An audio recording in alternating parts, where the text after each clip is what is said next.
ನಮಸ್ಕಾರ, ಆದಾಬ್, ಜೈ ಭೀಮ್. ನಾನು ನಿಮ್ಮ ಭಾಗ್ಯನಾರಾಯಣ ಬೊಗ್ಗವರಪ್ಪು. ನೀವು ನೋಡ್ತಾ ಇದ್ದೀರಿ ಸುದ್ದಿ ಸರ್ಕಲ್. ಡೊನಾಲ್ಡ್ ಟ್ರಂಪನ್ನು ಯಾರೇ ಆಗಲಿ ಕೊಂದು ಹಾಕಿದ್ರೆ ಅವರಿಗೆ 50 ಮಿಲಿಯನ್ ಯೂರೋಸ್ ಬಹುಮಾನವನ್ನು ಕೊಡ್ತೀನಿ. ಅಂದರೆ ಭಾರತದ ಲೆಕ್ಕದ ಪ್ರಕಾರ ಸುಮಾರು 550 ಕೋಟಿ ರೂಪಾಯಿಗಳಿಗೆ ಬರುತ್ತೆ. ಅಷ್ಟು ಬಹುಮಾನವನ್ನು ಕೊಡ್ತೀವಿ ಅಂತ ಯಾರೋ ವ್ಯಕ್ತಿ ಹೇಳಿರೋದಲ್ಲ. ಇರಾನಿನ ಪಾರ್ಲಿಮೆಂಟಿನಲ್ಲಿ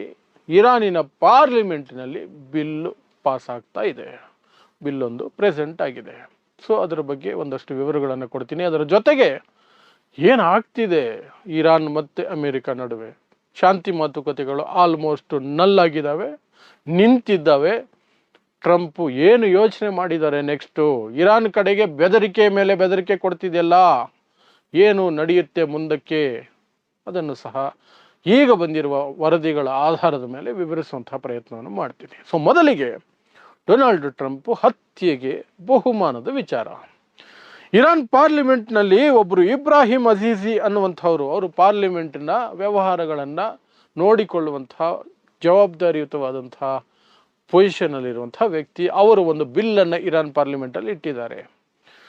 ಹೇಗೆ ನಮ್ಮ ದೊಡ್ಡ ದೊಡ್ಡ ನಾಯಕರನ್ನು, ಇನ್ಕ್ಲೂಡಿಂಗ್ ನಮ್ಮ ಏನು ಬಹು ಮುಖ್ಯವಾದಂತಹ ಆಯತುಲ್ಲಾ ಅಲಿ ಖಾಮಿನೆಯವರಿದ್ರಲ್ಲ, ಸರ್ವೋಚ್ಚ ನಾಯಕ, ಅವರನ್ನು ಕೊಂದ್ರಲ್ಲ, ಅದೇ ರೀತಿ ಅಮೆರಿಕದ ಅಧ್ಯಕ್ಷನನ್ನು ಸಹ ನಾವು ಕೊಲ್ಲಬೇಕು. ಅದಕ್ಕೆ ಬಹುಮಾನವನ್ನು ಇಡಬೇಕು. ಯಾರೇ ಆಗಲಿ ಕೊಂದರೆ ಅದಕ್ಕೊಂದು ಬಹುಮಾನ ಕೊಡಬೇಕು, ಅದಕ್ಕೆ ಅವಕಾಶ ಮಾಡಿಕೊಡಬೇಕು ಅಂತ ಒಂದು ಬಿಲ್ಲನ್ನು ಇರಾನಿನ ಪಾರ್ಲಿಮೆಂಟ್ನಲ್ಲಿ ಈ ವ್ಯಕ್ತಿ ಇಬ್ರಾಹಿಂ ಅಜೀಜಿ ಅನ್ನುವಂಥವ್ರು ಇಟ್ಟಿದ್ದಾರೆ. ಅವರ ಪ್ರಕಾರ 50 ಮಿಲಿಯನ್ ಯೂರೋಸ್ ಭಾರತೀಯ ಕರೆನ್ಸಿ ಕನ್ವರ್ಟ್ ಮಾಡಿದ್ರೆ ಸುಮಾರು 550 ಕೋಟಿ ರೂಪಾಯಿ ಬಹುಮಾನವನ್ನು ಕೊಡಬೇಕು, ಆ ಘೋಷಣೆಯನ್ನು ಮಾಡಬೇಕು ನಾವು ಅಂತ ಪಾರ್ಲಿಮೆಂಟಿನಲ್ಲಿ ಈ ಬಿಲ್ಲನ್ನು ಇಡಲಾಗಿದೆ. ಇಂತಹ ಪ್ರಕ್ರಿಯೆ ಇದೇನು ಮೊದಲೇನಲ್ಲ. ಈ ಹಿಂದೆ ಕಳೆದ ಮಾರ್ಚ್ನಲ್ಲಿ ಒಂದು ಸಂಘಟನೆ, ಇರಾನ್ನಲ್ಲಿದ್ದಂತಹ ಒಂದು ಸಂಘಟನೆ ಸುಮಾರು $25 ಮಿಲಿಯನ್ ಕೊಡ್ತೀವಿ ಟ್ರಂಪ್ನ ಕೊಲೆ ಮಾಡಿದರೆ ಅಂತ ಘೋಷಣೆಯನ್ನು ಮಾಡಿತ್ತು. ಸುಮಾರು 250 ಕೋಟಿಗೆ ಬರುತ್ತದು. ಅಷ್ಟು ದುಡ್ಡನ್ನು ಕೊಡ್ತೀವಿ ಕೊಲೆ ಮಾಡಿದ್ರೆ, ಟ್ರಂಪನ್ನು ಯಾರೇ ಕೊಂದರು ಅಂತ.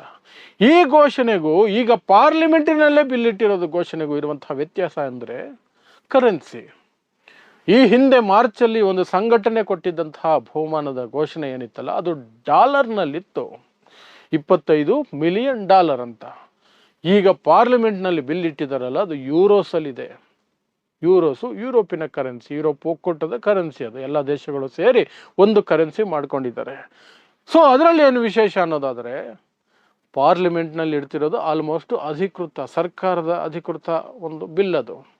ಸೊ ಅಲ್ಲಿಯೂ ಸಹ ಇವರು ಅಮೇರಿಕನ್ ಡಾಲರ್ ಬಳಸಲ್ಲ, ನಾವು ಯೂರೋಸ್ ಬಳಸ್ಕೊಳ್ತೀವಿ, ಡಾಲರ್ ಬಳಸಲ್ಲ ಅನ್ನುವ ಮಟ್ಟಕ್ಕೆ ಅಮೇರಿಕದ ವಿರುದ್ಧದ ತಮ್ಮ ಆಕ್ರೋಶವನ್ನು, ತಮ್ಮ ದ್ವೇಷವನ್ನು ಇಲ್ಲಿಯೂ ಸಹ ರಿಸರ್ವ್ ಮಾಡ್ತಿದ್ದಾರೆ.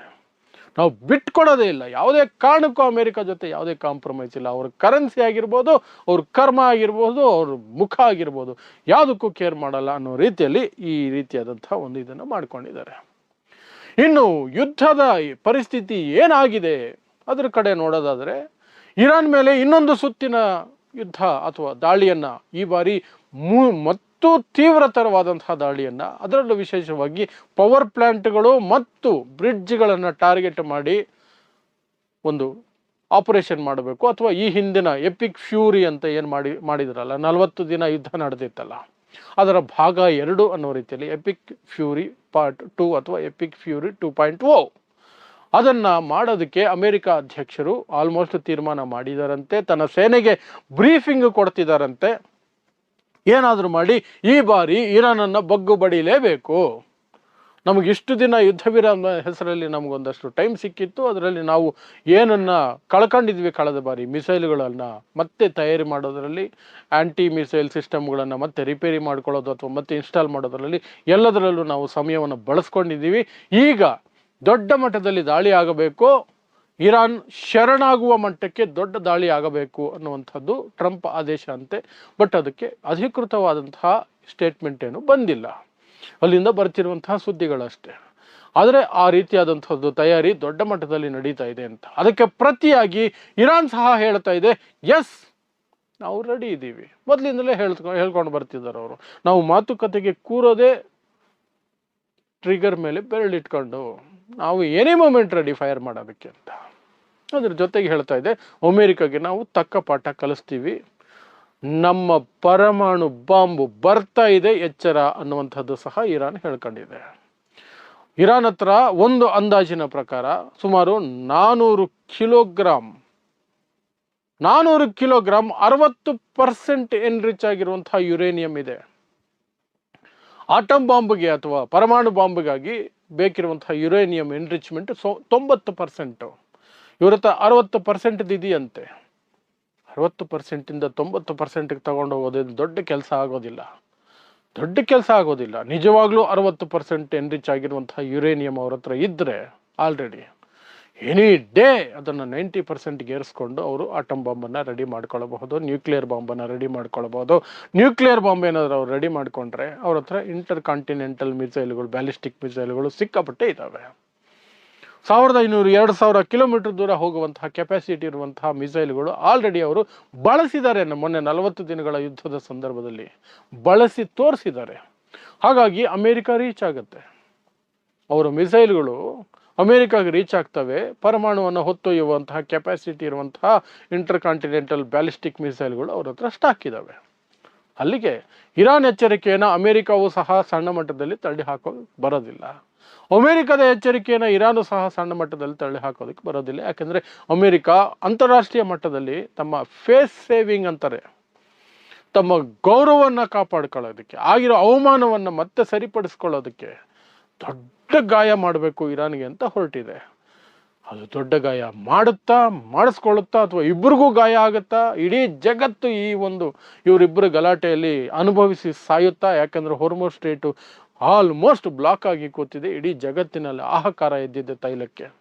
ಏನಾಗುತ್ತೋ ಗೊತ್ತಿಲ್ಲ. ಒಟ್ಟಿನಲ್ಲಿ ಅಮೆರಿಕ ಅಂತಹದೊಂದು ತಯಾರಿ ನಡೆಸ್ತಿದೆ. ಅದಕ್ಕೆ ಪ್ರತಿಕ್ರಿಯೆ ಕೊಡೋದಕ್ಕೆ, ಪ್ರತಿರೋಧ ಒಡ್ಡೋದಕ್ಕೆ, ಪ್ರತಿದಾಳಿ ನಡೆಸೋದಕ್ಕೆ ಇರಾನು ಸಹ ತಯಾರಿ ನಡೆಸ್ಕೊಳ್ತಾ ಇದೆ.